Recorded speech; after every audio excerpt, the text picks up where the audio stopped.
নমস্কার, কেমন আছেন সবাই? মনুষ ওয়ার্ল্ডে আবারও একটি নতুন ব্লগে আপনাদের সকলকে স্বাগত।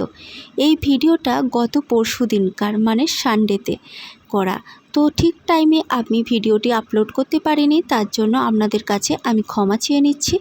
তো সেদিন ছিল আমাদের গ্রামের পঞ্চমী দশর। পঞ্চমী দশর মানে হচ্ছে মা মনসার একটি পুজো। তো সেদিনকে বাড়িতে অনেক আত্মীয় স্বজন এসেছিল, তাই জন্য সকাল সকাল মা ঘুম থেকে উঠেই বাড়ির কাজকর্ম সেরে নিয়েছে, আর আমিও একটু সকাল সকাল উঠেছি, আর মাম্মামও তার সাথে সাথে উঠে গেছে। তো আমার সকালে উঠেই প্রথমে মাম্মামের কেয়ার করার কাজ সর্বপ্রথম কাজ, তো আমি সেটাই করে নিচ্ছিলাম। আর মাম্মামের হাতে জামা কাপড় দিলে তো ও কাচাকুচি করতে শুরু করে দেয়। তারপরে এই যে জামা প্যান্ট চেঞ্জ করে দিলাম। একটু বৃষ্টি পড়ছিল, একটু ঠান্ডা ঠান্ডা ছিল, তাই জন্য হাফ হাতা জামাটাই পরালাম। তারপরে মাম্মামকে একটু ব্রেস্ট ফিডিং করিয়ে দিচ্ছিলাম, কারণ ওর খাবারটা ঠান্ডা করতে একটু টাইম লাগবে, তাই জন্য। তো এই যে আমি এখন ওর হাতগুলো একটু পরিষ্কার করে নেব। জিভটা প্রতিদিন পরিষ্কার করি, তারপরে দাঁতের মাড়িতে পরিষ্কার করি, যে মাড়িগুলো আছে দাঁত তো এখনও বের হয়নি, হাত টাতগুলো পরিষ্কার করে নিই, মুখ চোখগুলো পরিষ্কার করে নিই।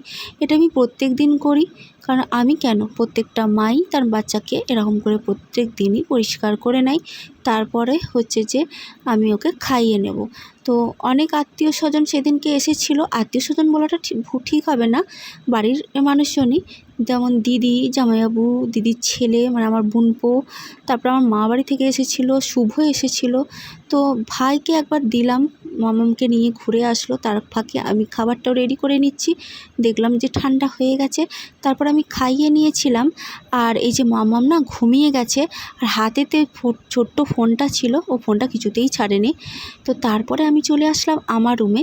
আমার রুমটার একটুখানি পরিষ্কার করে নিলাম, কারণ এই বেডশিটটা চেঞ্জ করে নিচ্ছি। আগের বেডশিটটা ছিল সেটাও নতুনই ছিল, পুরানো নয়।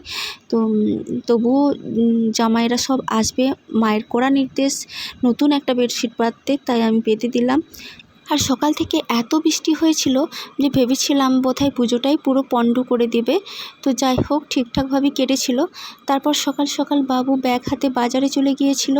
বাজার থেকে অনেক আনাজপাতি নিয়ে এসেছে, যে বাঁধাকপি, আদা, পটল, বেগুন, তারপরে কাঁচা লঙ্কা ছিল, শসা ছিল, হ্যাঁ আরও ফ্রিজেতে অনেক সবজি ছিল, যেটুকু লাগবে সেটুকুই নিয়ে এসেছিলো। একটুখানি ধনে পাতাও নিয়ে এসেছিলো। হ্যাঁ, তারপর আমাদের পুকুরে মাছ ধরিয়েছিল, 2-3টে পুকুরে।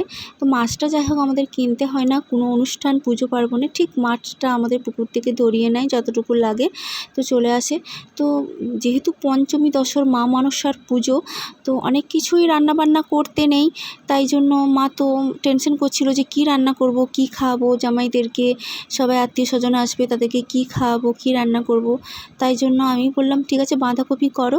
তো মাছ তো ধরিয়েছে, তো মাকে বললাম মাছের মাথা দিয়ে বাঁধাকপির তরকারি করো। আর এমনিতে মা মনসার পুজোতে অনেক কিছু নিয়ম কানুন আছে, যেমন হচ্ছে যে অনেক রকম শাক খেতে নেই, ডাল খেতে নেই, কোনো ল্যালল্যালে জিনিস, যেমন হচ্ছে যে ওই কচু, পুঁই শাক, ভেন্ডি এই সমস্ত খেতে নেই। তারপরে ডিম মাংস তো চলবেই না। তো এই জন্য মাকে বললাম বাঁধাকপি করো, মাছের মাথা দিয়ে বাঁধাকপি হোক। তারপরে একটু ভাজা করতে বলেছিলাম, যেমন আলু ভাজা হয়েছিল, পটল ভাজা হয়েছিল, বেগুন ভাজা হয়েছিল, মাছের কালিয়া হয়েছিল, পোস্ত হয়েছিল, তারপরে টমেটো, তারপর আমসত্ত্ব আর খেজুর দিয়ে একটু চাটনিও করেছিল। আর হ্যাঁ, টমেটো ধনেপাতা দিয়ে মাছের ঝোলটাও ছিল। আর দই, মিষ্টি, আম পাকা এগুলো তো ছিলই। কাটাকুটি করতে করতেই বৌদি এসে বলল যে মন্দিরে পুজো শুরু হয়ে যাবে, তো স্নান করে পুজোটা আগে দিয়ে আসি চলো। তো আমি আর বৌদি স্নান করে পুজোটা দিতে গিয়েছিলাম। তো তার ফাঁকে মাম্মামকে আমি একটুখানি খাইয়ে নিয়েছিলাম, কারণ ও অনেকক্ষণ খেয়েছে, তো খিদে পেয়ে যাবে, এই জন্য এই ভেবে খাইয়ে দিলাম, নাহলে কান্নাকাটি করবে। তারপর আমি স্নান টান করে নিয়ে শাড়ি টাড়ি পরে নিয়ে এই যে মেয়েকে নিয়ে চললাম বৌদি রেডি হয়েছে কিনা দেখতে। তারপর মেয়েকে দাদার কাছে দিয়েই চলে গিয়েছিলাম, কারণ বৃষ্টি পড়ছে, মেয়ে তো ভিজে যাবে। তাই জন্য আমাদের কাছেই, বাড়ির কাছেই একদম মন্দিরটা ছিল, তো মন্দিরে পুজো দিতে চলে গিয়েছিলাম। এটি আমাদের অনেক পুরনো একটি মন্দির। তো শুনছি নাকি মন্দিরের চাল্লা ভেঙে মানে ফেটে গিয়েছে, দিয়ে ওখান থেকে জল পড়ছে, মায়ের গায়ে জল পড়ছে, বৃষ্টি যখন হয় তখন জল পড়ছে, এই জন্য এখন শুনতে পাচ্ছি নাকি মন্দিরটা আবার নতুন করে করা হবে, ওটাকে ভেঙে দিয়ে নতুন করে করা হবে। মাকে রং টং করা হবে। মায়ের মূর্তিটা না পাথরের, মা বিশ্বহরীর মূর্তিটা। তারপর এখানে অনেক ঠাকুরমশাই আছেন, আমাদের ঘটও তোলা হয়ে গেছে। তো এখানে আমি একটু নমস্কার করে নিলাম। ওই যে এই ফাঁকে দেখালাম যে আমাদের মায়ের মূর্তিটা। তো এখানে এই ভোগের জন্য ঠাকুরমশাইরা সব কিছু রেডি করছেন। তো আমরা সব কিছু এখানে দিয়ে চলে গেলাম, মানে ফল, মিষ্টি, দুধ, চিড়ে, গুড় এসব দিয়ে চলে গেলাম। তারপর আমার পাশাপাশি না আরও মন্দির ছিল, ভূতনাথের মন্দির ছিল, মা দুর্গা, এটা হচ্ছে মা দুর্গার মন্দির, তারপর নারায়ণের মন্দির ছিল, ওখানে একটু করে নমস্কার করে নিচ্ছিলাম। আর ওদিকে আমার মাম্মাম না কাঁদছিল একটু, দাদার কাছে থাকতে চাইছিল না, ঘুম পেয়ে গেছে দেখুন না। তো দাদা আবার নিয়ে একটু আগিয়ে গিয়েছিল আমাদের কাছে, তারপরে আমার কোলে এসে এইভাবে ঘুমাতে ঘুমাতে যাচ্ছে। এরপরে গিয়ে ওকে একটু খাইয়ে নেব। তারপর বিকালের দিকে না আবার মেলা আছে, মেলাতে যাব। কারণ আমাদের গ্রামে 3টে জায়গাতে এরকম পুজো হয়। তো হচ্ছে যে সেখানে না সবাই এই যে বাড়ি নেয় মানে ঠাকুরকে নিয়ে, এই যে বিকেলবেলায় আমরা সবাই মিলে বেরিয়ে পড়েছিলাম রেডি ফেডি হয়ে সাজুগুজু করে। তো এই 3টে গ্রামে 3টে জায়গাতে পুজো হয়। তো 3টে জায়গার লোক মানে এক জায়গায় মিলিত হয় ঠাকুর নিয়ে এসে, সেটাকে মেল বলে। আর এক জায়গায় মেল হয়, হয়ে ওখান থেকে একসাথে সবাই যায়। ওখানে আবার মালা বদলও হয় ঠাকুরের, মানে যারা বাড়ি নেয় মানে যারা ঠাকুরকে নিয়ে যায়। তো সেটা সেই জায়গাতে দাঁড়িয়ে মালা বদল করা হয়, করে দুপাড়ায়, মানে একে অপরকে মালা বদল করা হয়।